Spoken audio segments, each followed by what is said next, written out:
Assalamualaikum warahmatullahi wabarakatuh. Pertama-tama, izinkan saya mengucapkan terima kasih atas kesempatan yang telah diberikan kepada saya dan kelompok saya pada hari ini untuk mempresentasikan materi kami. Terima kasih kepada teman-teman dan Ibu Yustitia Asmaranti selaku dosen pengampu mata kuliah Akuntansi Keuangan Menengah 1. Sebelum memulai presentasinya, izinkan saya dan teman-teman saya untuk memperkenalkan diri. Perkenalkan, saya Loven Faradiva dengan ujung NPM 098 sebagai moderator, dan Lutfi Aurelia Azahra dengan ujung NPM 027, kemudian Lutfi Agatha dengan ujung NPM 029, dan Lutfi Adelia Kurnia Putri dengan ujung NPM 111. Oke, lanjut saja. Materi presentasi yang pertama akan disampaikan oleh Lutfi Adelia. Kepada Lutfi, saya persilahkan. Profil perusahaan PT Medco Energi Internasional Tbk. Sejarah perusahaan ini yaitu PT Medco Energi Internasional Tbk adalah perusahaan energi terkemuka Indonesia yang bergerak di sektor eksplorasi dan produksi minyak, gas bumi, energi terbarukan, serta tambang. Didirikan oleh Arifin Panigoro pada 1980 sebagai kontraktor pengeboran, Medco berkembang memasuki industri eksplorasi pada 1992 dan mencatatkan saham perdana IPO-nya pada 1994. Sejak 1995, perusahaan melakukan ekspansi aset di dalam dan di luar negeri termasuk penemuan besar di Blok Rimau pada 1996. Pada 2006, Medco memperluas operasi ke Timur Tengah dan mulai berinvestasi di energi terbarukan pada 2013. Pada 2016, Medco mengakuisisi Blok Natuna dan tambang tembaga di Nusa Tenggara, serta pada 2019 mengakuisisi Ophir Energy memperkuat posisi di Asia Tenggara. Meski menghadapi tantangan pandemi COVID-19 di 2020, Medco tetap bertahan melalui efisiensi dan adaptasi. Nah, pada 2021 hingga 2022, Medco memperluas produksi melalui akuisisi aset ConocoPhillips atau koridor PSC dan memperkuat fokus pada prinsip ESG. Tahun 2023, Medco melanjutkan ekspansi di Oman, mengembangkan proyek panas bumi di Ijen, serta membangun PLTS dan sukses melakukan IPO Aman Mineral Internasional atau AMMN. Medco kini menegaskan diri sebagai pemimpin industri energi dengan fokus pada inovasi keberlanjutan dan diversifikasi energi. Perusahaan PT Medco Energi Internasional memiliki visi serta misinya. Visinya yaitu menjadi perusahaan energi pilihan dengan misi menciptakan nilai keberlanjutan melalui energi dan sumber daya alam. Overview kinerja keuangan komparatif PT Medco Energi Internasional Tbk. Yang pertama ada laporan posisi keuangan konsolidasian. Seperti yang kita ketahui pada tabel berikut, terdapat beberapa pos dalam laporan posisi keuangan konsolidasian. Yang pertama ada total aset. Total aset ini mengalami kenaikan karena menunjukkan ekspansi atau pertumbuhan aset perusahaan selama tahun berjalan yang dapat berasal dari peningkatan investasi jangka panjang dan aset tetap. Yang kedua ada aset lancar. Aset lancar ini mengalami penurunan sebesar 11,7%. Penurunan ini disebabkan oleh beberapa komponen. Yang pertama ada kas dan setara kas yang mengalami penurunan sebesar 41%. Yang kedua ada piutang lain-lain pihak ketiga mengalami penurunan sebesar 25,8%. Yang ketiga ada deposito dan rekening bank yang dibatasi penggunaannya mengalami penurunan sebesar 48,4%. Namun terdapat beberapa peningkatan dalam pos tertentu, yaitu persediaan yang mengalami kenaikan sebesar 19,5%. Yang ketiga ada aset tidak lancar. Aset tidak lancar ini mengalami kenaikan sebesar 14,3%. Terdapat beberapa komponen yang menyebabkan mengalami kenaikan, yaitu yang pertama ada piutang lain-lain pihak ketiga mengalami penurunan sebesar 73,32%, piutang sewa pembiayaan setelah dikurangi bagian jatuh tempo dalam 1 tahun mengalami penurunan sebesar 19,65%, lalu ada aset keuangan konsensi setelah dikurangi bagian jatuh tempo dalam 1 tahun mengalami kenaikan sebesar 54%. Lalu ada investasi jangka panjang yang mengalami kenaikan. Kenaikan ini berasal dari investasi di perusahaan lain atau proyeksi strategis yang mendukung bisnis inti Medco Energi yang berpotensi memberikan keuntungan jangka panjang bagi perusahaan. Lalu ada yang keempat ada liabilitas jangka pendek yang mengalami kenaikan sebesar 3,1%. Ada beberapa komponen yang menyebabkan kenaikan. Yang pertama ada pinjaman bank jangka pendek yang mengalami peningkatan, utang usaha mengalami peningkatan, utang usaha pihak ketiga juga mengalami peningkatan. Lalu ada utang lain-lain kepada pihak berelasi mengalami peningkatan, utang kepada pihak ketiga mengalami peningkatan. Lalu ada utang pajak yang menurun drastis, dan biaya aktual dan provisi lain-lain mengalami peningkatan. Liabilitas derivatif mengalami penurunan, liabilitas sewa mengalami peningkatan, liabilitas kontrak mengalami peningkatan. Yang kelima ada liabilitas jangka panjang. Secara keseluruhan mengalami peningkatan sebesar 5,6%. Komponennya yang pertama ada pinjaman bank yang mengalami peningkatan, yang kedua ada pinjaman dari instansi keuangan non-bank mengalami peningkatan, ada obligasi rupiah mengalami penurunan, obligasi dolar AS mengalami peningkatan, liabilitas sewa mengalami peningkatan, liabilitas kontrak mengalami penurunan, utang lain-lain mengalami peningkatan, liabilitas pajak tangguhan mengalami peningkatan, liabilitas imbalan kerja jangka panjang mengalami peningkatan, liabilitas derivatif mengalami peningkatan, liabilitas pembongkaran aset dan restorasi area dan provinsi lain-lain mengalami peningkatan. Yang keenam ada ekuitas. Ekuitas ini mengalami kenaikan sebesar 16,05%. Yang pertama ada modal saham yang tidak ada perubahan pada modal saham maupun modal saham yang diterbitkan dan disetor penuh. Yang kedua ada saham treasury yang mengalami penurunan. Yang ketiga ada tambahan modal disetor yang mengalami peningkatan. Lalu ada selisih kurs karena penjabaran laporan keuangan yang terjadi penurunan. Lalu ada penyesuaian nilai wajar atas instrumen lindung nilai arus kas yang mengalami penurunan. Lalu ada bagian laba komprehensif lain dari entitas asosiasi dan ventura bersama yang mengalami penurunan. Lalu ada pengukuran kembali program imbalan pasti yang mengalami peningkatan. Lalu ada saldo laba yang mengalami yang tidak ditentukan penggunaannya meningkat. Lalu ada kepentingan non pengendali yang meningkat. overview laporan laba rugi dan penghasilan komprehensif lainnya. Bisa kita lihat di sini pada pendapatan total pendapatan itu pada persentasinya menurun sebesar 2,72% menjadi 2,25 miliar. Adanya penurunan ini akibat dari kontrak pelanggan yang lebih rendah. Kemudian laba kotor dan laba sebelum pajak. Laba kotor menurun sebesar 17,06% karena adanya naik beban pokok seperti listrik dan minyak. Kemudian laba sebelum pajak itu menurun juga sebesar 30,43% karena adanya tekanan biaya pendanaan dan depresiasi. Selanjutnya adalah laba tahun berjalan. Laba dari operasi yang dilanjutkan itu turun sebesar 27,85% dan operasi yang dihentikan itu rugi sebesar 42 juta. Dan total laba tahun berjalan itu secara keseluruhan menurun sebesar 37,31%. Selanjutnya laba komprehensif dan laba per saham.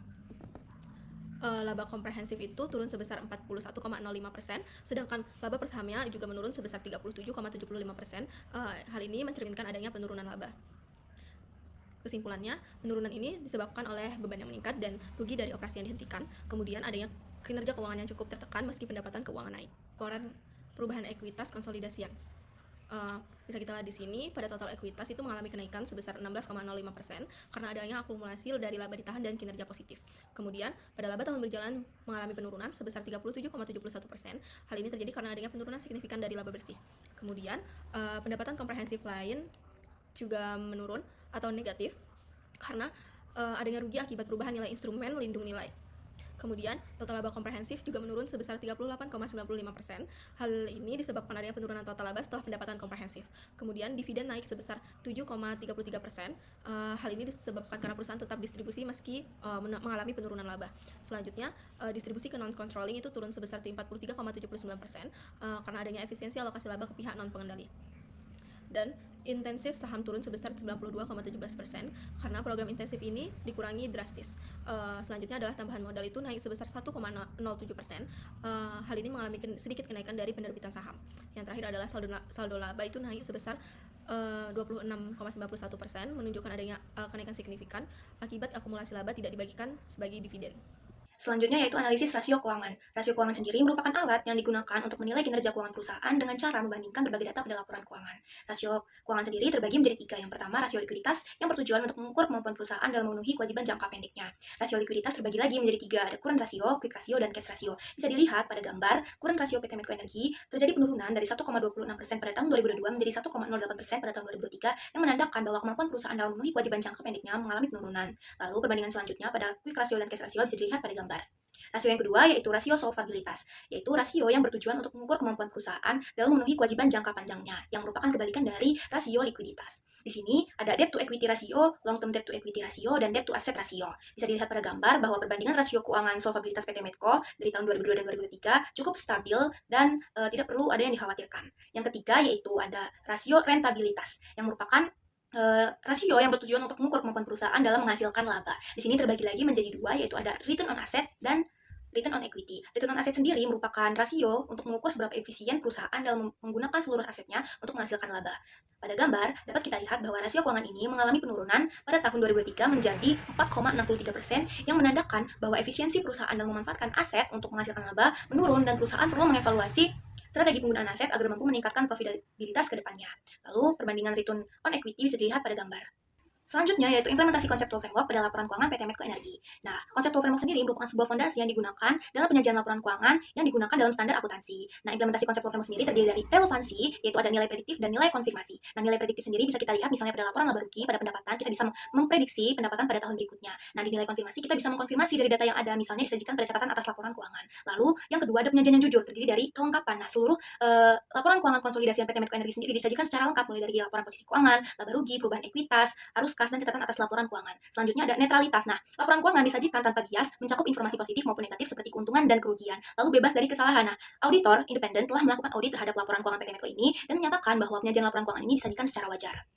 Selanjutnya yaitu ada peningkatan kualitas. Yang pertama itu dapat dibandingkan. Laporan keuangan sendiri menyajikan informasi komparatif untuk tahun 2023 dan 2022 yang memungkinkan pengguna untuk membandingkan kinerja antar tahun. Lalu ada tepat waktu. Nah, Laporan keuangan untuk tahun yang berakhir 31 Desember 2023 itu telah diaudit oleh auditor pada 1 April 2024. Lalu dapat diverifikasi artinya itu dapat dipastikan kebenarannya. Nah, dapat dipastikan kebenarannya ini misalnya laporan keuangan telah diaudit oleh KAP Independen Purwanto, Sungkoro, dan Surja. Lalu dapat dipahami. Nah, laporan keuangan ini disusun sesuai standar akuntansi dan semua informasi tambahannya tersedia di catatan atas laporan keuangan yang dapat dipahami oleh semua orang. Selanjutnya ada unsur dasar yang terdiri dari aset, lalu ada liabilitas, ekuitas, pendapatan, dan beban, dan semua unsur-unsur itu terdapat dalam laporan keuangan PT Medco Energi. Lalu ada asumsi dasar, yang pertama itu ada asumsi entitas bisnis. Nah, laporan keuangan sendiri, laporan keuangan PT Medco ini merupakan laporan konsolidasian yang mencakup seluruh anak perusahaan. Lalu ada asumsi kelangsungan usaha. Nah, dalam catatan atas laporan keuangan juga tercatat bahwa grup telah menyusun laporan keuangan konsolidasian dengan dasar bahwa grup akan terus beroperasi secara berkesinambungan. Lalu ada asumsi unit moneter. Nah, laporan keuangan PT Medco Energi sendiri menggunakan satuan mata uang yaitu dolar Amerika Serikat. Lalu ada asumsi periodisitas, yaitu laporan keuangan ini disusun setahun pada akhir tahun, yaitu pada 31 Desember 2023. Lalu berbasis akrual, yaitu yang menjadi landasan penyusunan laporan konsolidasian dengan pengecualian untuk laporan arus kas konsolidasian. Sebagai dinyatakan, laporan keuangan konsolidasian telah disusun atas dasar akrual, itu tercantum dalam catatan atas laporan keuangan. Selanjutnya yaitu ada prinsip dasar. Yang pertama itu ada pengukuran. PT Medco Energi sendiri menggunakan dasar pengukuran biaya historis untuk sebagian besar aset dan liabilitas, kecuali untuk beberapa akun tertentu yang diukur dengan dasar lain seperti nilai wajar. Lalu aset minyak dan gas bumi diukur pada biaya perolehan dikurangi akumulasi penyusutan, depresi, amortisasi, dan penurunan nilai. Lalu, pengakuan pendapatan. Pengakuan pendapatan dari kontrak dengan pelanggan dilakukan oleh PT Medco pada saat pelanggan memperoleh kendali atas barang atau jasa sebesar estimasi imbalan yang kemungkinan besar akan diterima sebagai balasan atas penyediaan barang atau jasa tersebut. Nah, pendapatan keuangan diakui berdasarkan proporsi waktu dengan menggunakan metode suku bunga efektif. Lalu ada pengakuan beban. Beban diakui pada saat terjadinya atau dasar akrual. Nah, beban pokok pendapatan diakui bersamaan dengan pengakuan pendapatan. Beban eksplorasi dibebankan pada tahun berjalan kecuali jika memenuhi kriteria untuk dikapitalisasi. Lalu yang terakhir ada pengakuan penuh. Nah, perusahaan mengakui semua aset, liabilitas, ekuitas, dan pendapatan dan beban yang memenuhi kriteria pengakuan. Catatan atas laporan keuangan memuat pengungkapan aset dan liabilitas kontingensi apabila terdapat kemungkinan terjadinya arus masuk atau keluar manfaat ekonomi di masa yang mendatang. Lalu, perusahaan juga mengungkapkan informasi tambahan yang relevan dalam catatan atas laporan keuangan untuk memberikan pemahaman yang lebih baik kepada pengguna laporan keuangan baik internal maupun eksternal. Baik, di sini saya akan menjelaskan implementasi PSAK 201. PSAK 201 memiliki definisi sebagai standar akuntansi yang mengatur penyajian laporan keuangan dengan fokus pada penyusunan yang konsisten, transparan, dan dapat dipahami oleh pemangku kepentingan. Tujuan dari PSAK yakni untuk menentukan landasan dalam penyusunan laporan keuangan. Standar ini disusun guna memungkinkan adanya perbandingan baik antar periode laporan keuangan suatu entitas maupun dengan laporan keuangan milik entitas lainnya. PSAK 201 memiliki komponen yang pertama, laporan posisi keuangan, laporan laba rugi dan penghasilan komprehensif, laporan perubahan ekuitas, laporan arus kas, catatan atas laporan keuangan, dan informasi komparatif. Selanjutnya ialah laporan posisi keuangan. Berikut terdapat laporan posisi keuangan PT Medco Energi International Tbk. PT Medco Energi International Tbk telah menyusun laporan posisi keuangan sesuai dengan standar akuntansi yang berlaku di Indonesia. Semua komponen disajikan secara lengkap, mencakup aset berupa aset lancar dan aset tidak lancar, liabilitas jangka pendek dan liabilitas jangka panjang, dan juga ekuitas. Selanjutnya ialah laporan laba rugi. Berikut terdapat laporan laba rugi PT Medco Energi Tbk.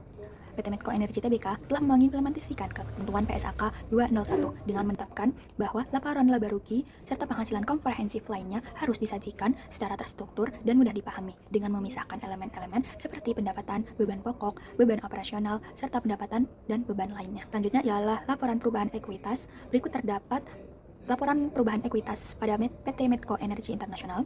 PT Medco Energi Internasional Tbk telah menyajikan laporan perubahan ekuitas konsolidasian untuk tahun yang berakhir pada 31 Desember 2023 dengan mengikuti ketentuan PSAK 201. Struktur serta klasifikasi disusun secara sistematis oleh perusahaan dengan menampilkan rekonsiliasi antara saldo awal dan akhir dari setiap elemen ekuitas seperti modal saham, tambahan modal disetor, laba ditahan, serta komponen ekuitas lainnya. Baik, selanjutnya ialah implementasi PSAK 207. PSAK 207 didefinisikan sebagai panduan dalam menyusun laporan arus kas, di mana arus kas diklasifikasikan dalam 3 kategori utama, yakni aktivitas operasional, investasi, dan juga pendanaan. Tujuan dari PSAK 207 yakni laporan arus kas menyajikan informasi mengenai kas yang diterima dan dikeluarkan oleh suatu entitas selama periode tertentu. Melalui laporan ini, para pengguna dapat mengevaluasi kemampuan entitas dalam menghasilkan kas dan juga setara kas, serta menganalisis kebutuhan likuiditas yang dimiliki oleh entitas tersebut. Dan ialah klasifikasi arus kas. Terdapat 3 poin klasifikasi arus kas. Yang pertama yakni aktivitas operasi, yakni penerimaan dari penjualan barang atau jasa dan pembayaran kepada pemasok, termasuk dalam aktivitas utama penghasil pendapatan entitas. Kemudian yakni aktivitas investasi. Aktivitas investasi mencakup pembelian dan penjualan aset berjangka panjang serta berbagai jenis investasi lainnya yang tidak digolongkan sebagai setara kas. Baik, selanjutnya ialah aktivitas pendanaan, yakni aktivitas yang mengubah jumlah serta komposisi kontribusi modal dan pinjaman entitas seperti pembayaran dividen dan penerimaan pinjaman bank. Baik, selanjutnya ialah laporan arus kas. Berikut adalah laporan arus kas PT Medco Energi. Terdapat 3 klasifikasi pada laporan arus kas PT Medco Energi Internasional, yakni terdapat aktivitas operasional, terdapat juga aktivitas investasi dan juga aktivitas pendanaan. PT Medco Energi pada aktivitas operasional telah mencatat bahwa pengiriman kas dari pelanggan mencapai 2.096.000.000, sedangkan pembayaran kepada pemasok dan juga karyawan sebesar 880 juta.